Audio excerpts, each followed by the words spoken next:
Assalamualaikum warahmatullahi wabarakatuh.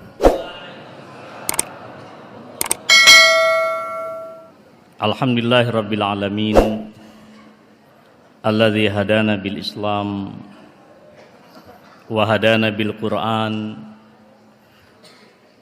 wa ja'alallahu al-Qur'ana rahmatan lana wa minhaja hayatina. Usalli wa usallim ala sayyidil anam imamina wa qudwatina Muhammadin wa ala alihi at-tahirin at-tayyibin wa ashabil akhyaril mujahidin alladzi naqtadi biqudwatihim wa man tabi'ahum bi ihsanin ila yaumiddin.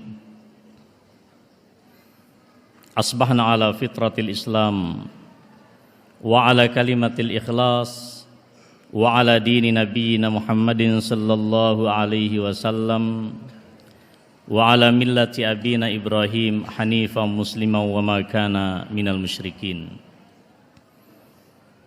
Usi nafsi wa iyyakum bitaqwallahi faqad fazal muttaqun. Ustadz Bakhtiar Nasir yang saya muliakan dan segenap jamaah salat subuh rahimani wa rahimakumullahu jami'an wa jama'ana wa iyyakum fi mustaqarri rahmatihi wa fil firdausil a'la insyaallah. Hadirin yang saya muliakan, semoga Allah mengumpulkan kita semua di dalam naungan rahmat dan kasih sayangnya, dan semoga Allah mengumpulkan kita di Al-Firdaus Al-A'la insyaallah.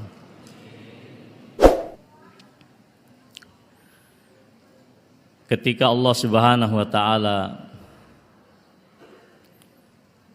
menurunkan ayatnya, alam ya'ni lilladzina amanu an takhsha'a qulubuhum li dzikrillahi wa ma nazzala minal haqq wa la yakunu kalladzina utul kitaba min qabl fatala 'alaihimul amadu faqasat qulubuhum wa katsirum minhum fasiqun.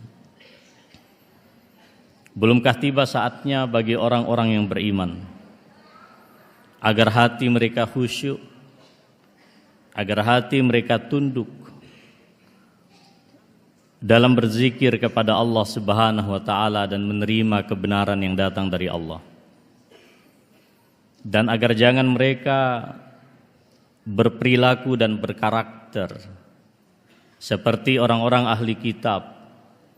Semakin lama mereka berinteraksi dan membaca kitabnya, bukan pencerahan, bukan transformasi yang mereka dapatkan, tetapi hati mereka semakin keras.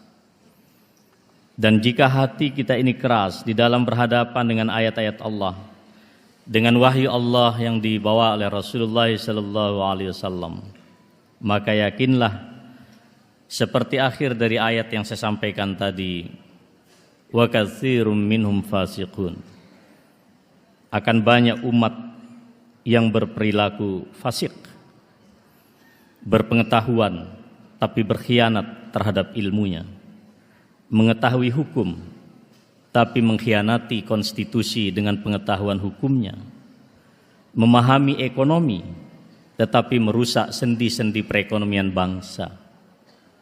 Itu adalah tipologi orang-orang yang fasik yang diisyaratkan oleh Allah Subhanahu wa ta'ala. Ma'asyiral muslimin rahimakumullah.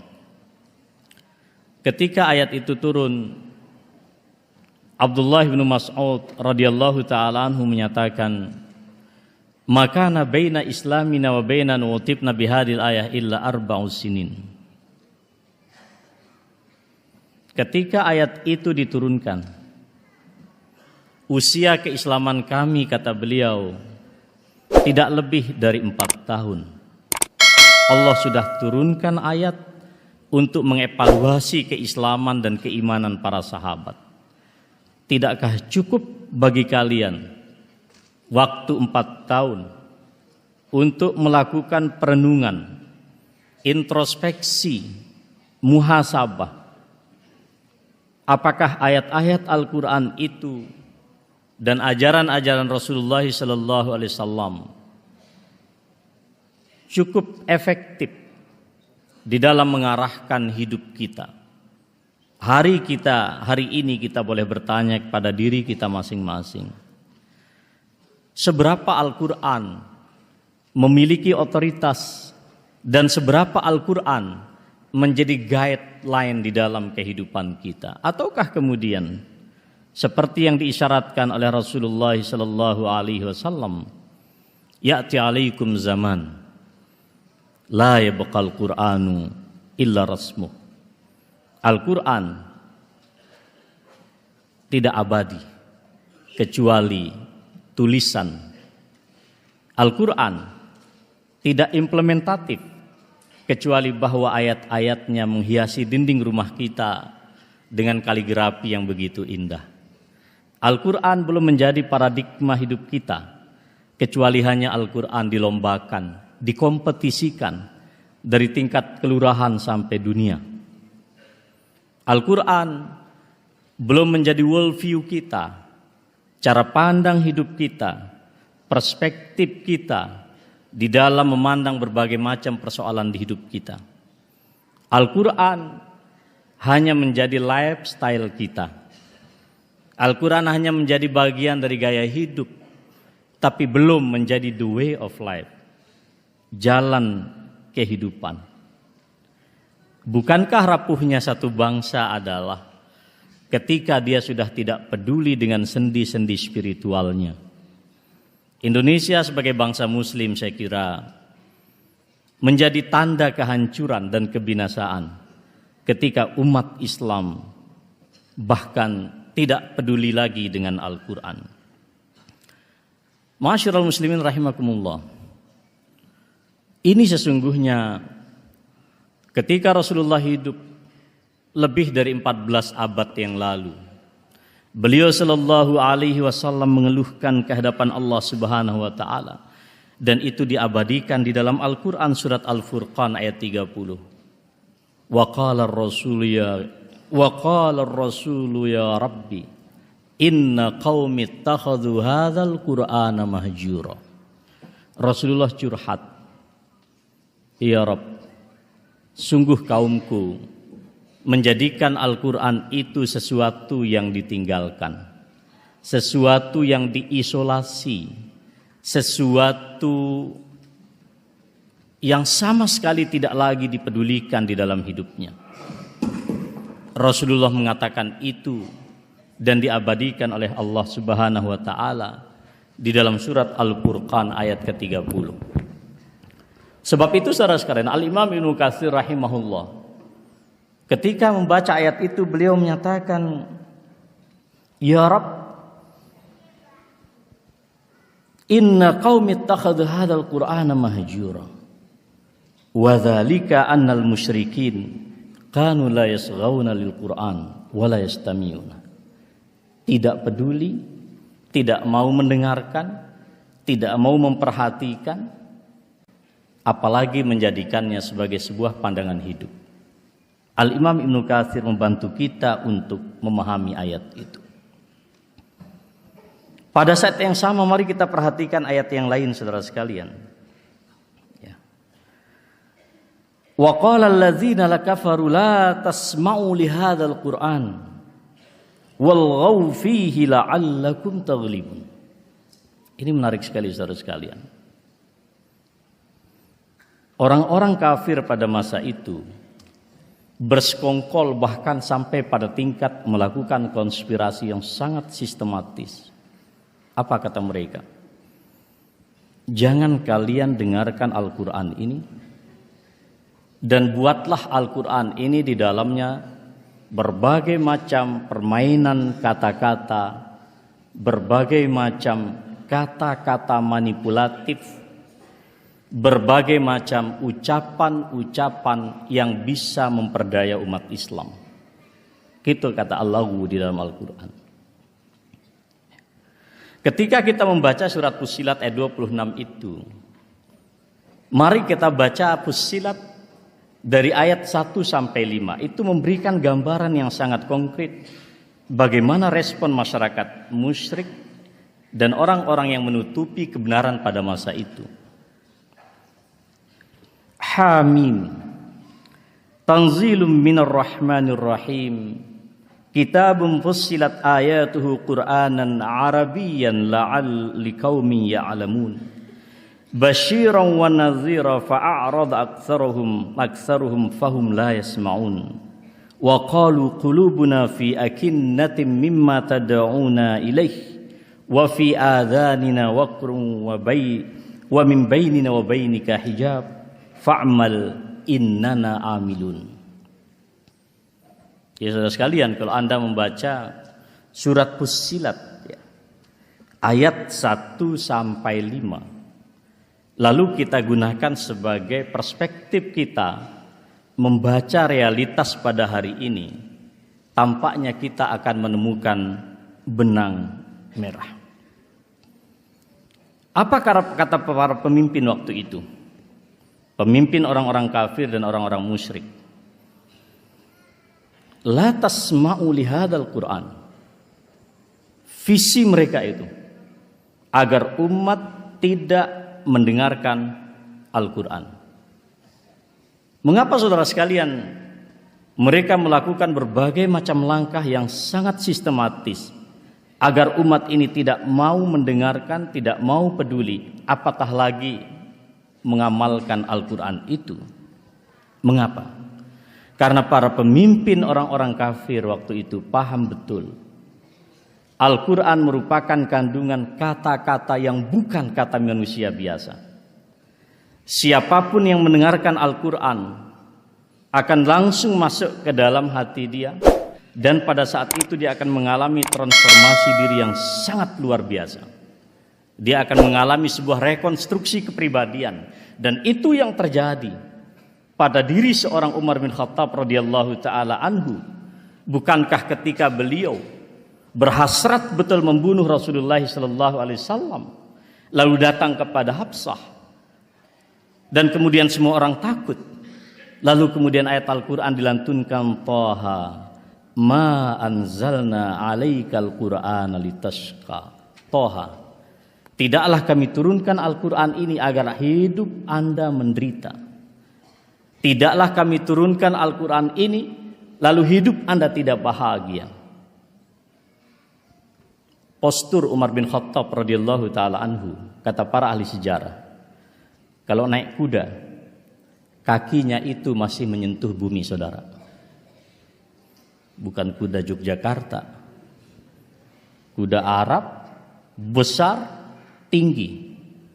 Umar radhiyallahu taala anhu jika naik di atas kuda ini, kakinya masih menyentuh bumi. Beliau adalah seorang profil yang ketika itu hijrah secara terang-terangan. Hai masyarakat Arab yang ingin kepalanya berpisah dari badannya, yang ingin istrinya jadi janda, yang ingin anaknya jadi yatim, ketahuilah besok Umar bin Khattab akan hijrah mentaati Rasulullah sallallahu alaihi wasallam. Silahkan cegat Umar di jalan. Seseorang yang sangat pemberani. Tapi apa yang terjadi ketika Al-Quran menusuk hati beliau?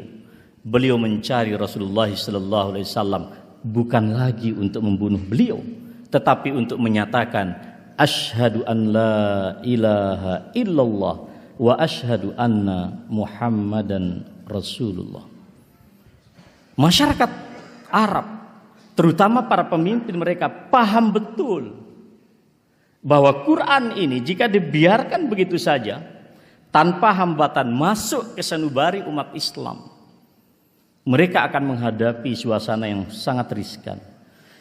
Bukankah saudara sekalian, pertemuan kita hari ini jama'an Al-Quran, wallahi jama'an Al-Quran.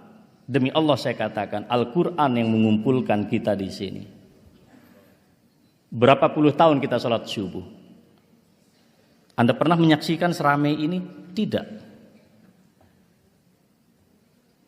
Berapa banyak pertemuan massa terkonsentrasi di satu titik, Tapikah pernah ada suatu pertemuan selain pertemuan umat Islam yang dikumpulkan oleh Al-Quran?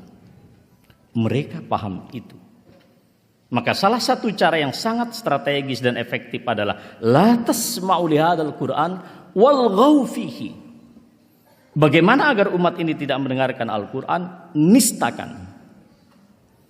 Rupanya itu sudah disebut oleh Allah 14 abad yang lalu. Mengapa? Ketika Al-Quran dinistakan, diharapkan umat Islam mengalami distrust secara masif terhadap kitab sucinya. Apakah itu semacam atau semata-mata perspektif yang mereka bangun? Satu cara pandang? Tidak. Fa'mal innana amilun. Mereka mengambil langkah-langkah yang lebih konkret, sistematik dan operasional. Bukan semata-mata menistakan Al-Quran dalam berbagai macam bentuk wacana dan kata-kata, tetapi selalu saja diikuti oleh berbagai macam tindakan yang sifatnya adalah operasional dan nyata di dalam kehidupan kita. La tasma'u lihadzal Qur'an. Luar biasa. Maka Imam Ibnu Asyur ketika mengajarkan kita apa man al-ghaw? Qulu aqwalan la ma'na lahu au takallamu kalaman ghaira muradin minhu. Bagaimana caranya? Wahai para intelektual yang bisa dibayar, silahkan Anda berwacana tentang Al-Quran agar umat Islam ini tidak lagi tertarik dengan Al-Quran. Buat berbagai macam pemikiran-pemikiran yang sama sekali kemudian membuat umat Islam itu tidak confidence, tidak percaya diri dengan kitab sucinya. Dan itu dikatakan oleh Allah Subhanahu wa taala di dalam surat Fussilat ayat 1 sampai yang 5. Jadi saudara sekalian, apa yang kita hadapi saat ini adalah bukan semata-mata peristiwa baru, tetapi ini adalah reproduksi sejarah. Sejarah yang berulang agar kita paham betul bahwa al-adawatu lil Quran baqiyatun ila nihayatil hayat. Konfrontasi terhadap Al-Quran, perlawanan terhadap Al-Quran bersifat abadi. Dan langkah-langkah untuk mengkonfrontasi Al-Quran sangat licik, sangat cerdas, sangat sistematis, bahkan sangat sistemik. Anda perhatikan saat ini bagaimana kita menghadapi berbagai macam celaan-celaan, al-istihza, lebih dari apa yang dibayangkan oleh orang-orang musyrik Mekah pada masa itu. Saudara sekalian yang saya muliakan, mengapa orang berperilaku terhadap itu? Nauzubillah, jika ada di antara umat ini yang berperilaku seperti itu, tidak mau mendengarkan Al-Quran, acuh tak acuh terhadap Al-Quran, bahkan lebih jauh ikut menistakan Al-Quran, maka saya katakan, mari kita baca ayat Al-Quran di dalam Al-Baqarah ayat 74. Summa qasat qulubukum min ba'di dzalika fahiya kal hijarati aw ashaddu qaswa wa inna minal hijarati lama yatafajjaru minhul anhar wa inna minha lama yahbitu min khasyiatillah. Luar biasa ya. Di antara batu granit itu saja bisa muncrat air dengan kekerasan yang sedemikian dahsyat. Apa kata para mufassir? Saudara sekalian, ketika Allah Subhanahu wa taala menunjukkan kemukjizatan pada diri Rasulullah sallallahu alaihi wasallam, bukan kemudian hati mereka tercerahkan, tapi hati itu mengeras. Sama sekali tidak mengambil inspirasi dan pelajaran apapun, meskipun Al-Quran itu dijamin oleh Allah Subhanahu wa taala sebagai satu mukjizat yang isinya itu tidak mungkin bisa dikalahkan. Tapi apa kata para ulama kita? Hadhil mu'jizat al-khariqah tashtaddu biha qulubul kuffar wal munafiqin. Kemukjizatan Al-Quran hanya melahirkan kekerasan hati bagi orang-orang musyrik dan orang-orang kafir. Falam yanfuz ilaha ilayya khair. Maka hatinya sekuat apapun kebaikan tidak akan bisa menembus hati orang yang sudah seperti itu, yang dinyatakan sebagai al-qalbul qasi. Jadi saudara sekalian, apakah jika mukjizat kauliyah yang tertera di dalam wahyu itu tidak sanggup lagi menembus hati orang-orang yang tertutup? Apakah cuma mukjizat itu? Tidak, saudara sekalian. Bahkan ayat-ayat yang bersifat semesta pun, ayat-ayat kauniyah, tidak akan pernah bermanfaat hatta Merapi dierupsikan oleh Allah 100 kali dalam sehari. Kalau memang hati itu tertutup, tidak akan pernah mengambil manfaat dari Al-Quran. Allah Subhanahu wa ta'ala menyatakan di dalam surat Al-An'am ayat 43, falaula idh ja'ahum ba'suna tadarra'u.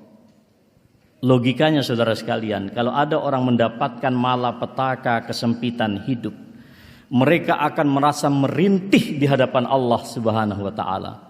Itu yang semestinya terjadi. Tapi bagi orang-orang yang hatinya sudah mengeras, Allah lanjutkan ayat itu. Dia menyatakan, walakin qasat qulubukum wa zayyana lahumus syaitan ma kanu ya'malun. Hati yang mengeras, meskipun Al-Quran datang dengan berbagai macam ayat-ayat saintifik, bahkan Al-Quran dinyatakan sebagai al-haqaiqul ilmiyah. Al-Quran adalah pembawa bukti absolut atas kebenaran ayat-ayat semesta. Meskipun Al-Quran, saya katakan, bukan sebuah kitab metodologi penelitian, karena Al-Quran tidak diturunkan untuk itu. Tapi apa yang dimuat oleh Al-Quran dari berbagai macam ayat-ayatnya, apakah itu masalah ayat-ayat sosial, ayat-ayat yang bersifat faktual di alam semesta, peristiwa-peristiwa besar dalam sejarah, sistem hukum dan seterusnya, adalah absolut. Tapi Al-Quran juga mengingatkan kita, jika hati telah keras, maka yang sedemikian pun juga tidak akan bermanfaat. Wa man tawalla fama arsalnaka alaihim hafidha. Jadi kalau orang-orang memang sudah cenderung untuk mengambil jarak dari Al-Quran, sehebat apapun yang disebut dengan energi 212, tidak akan pernah bermanfaat. Maka ini harus yang kita rawat. Bagaimana agar umat kita memahami persoalan hidup dan bagaimana mereka meletakkan Al-Quran sebagai paradigma dan panglima di dalam kehidupan kita. Walaupun Allah sudah jelas menyatakan, Allah sangat jelas menyatakan, walau kana min indi ghairillahi lawajadu fi ikhtilafan katsira. Al-Quran ini adalah paradigma ilahiyah. Kalau Al-Quran ini bukan dari Allah Subhanahu wa ta'ala, maka sungguh pasti di dalam Al-Quran ini terdapat banyak sekali kontradiksi. Tapi kita sangat yakin, umat Islam itu sangat yakin, dan kita semua sangat yakin, Al-Quran diturunkan oleh Allah Subhanahu wa ta'ala. Afala yatadabbaruna al-Quran am ala qulubin aqfaluha. Kalau Al-Quran tidak lagi efektif di dalam mengarahkan hidup kita, maka yakinlah yang ingin saya katakan, seperti juga dikatakan oleh Al-Quran, hati kita memiliki penutup yang begitu kuat. Hari ini mudah-mudahan Allah Subhanahu wa ta'ala membuka tutup bagi hati-hati yang sedemikian keras. Saudara sekalian yang saya muliakan, innamal mu'minuna alladzina idza dzukirallah wajidat qulubuhum wa idza tuliyat alaihim ayatuhu zadatuhum imana wa ala rabbihim yatawakkalun. Itu adalah manifestasi daripada orang-orang yang tercerahkan dengan Al-Quran. Jangankan keseluruhan Al-Quran dibaca, beberapa ayat saja dibaca, orang-orang beriman akan tergetar. Bukan hanya tergetar secara fisik, Pak, tetapi getaran ini kemudian adalah getaran yang bersifat spiritual dan kemudian menginspirasi mereka memberikan arahan kepada mereka untuk melakukan tindakan-tindakan yang konkret dan operasional di dalam mereformasi kehidupan kita, khususnya dalam kehidupan berbangsa dan bernegara.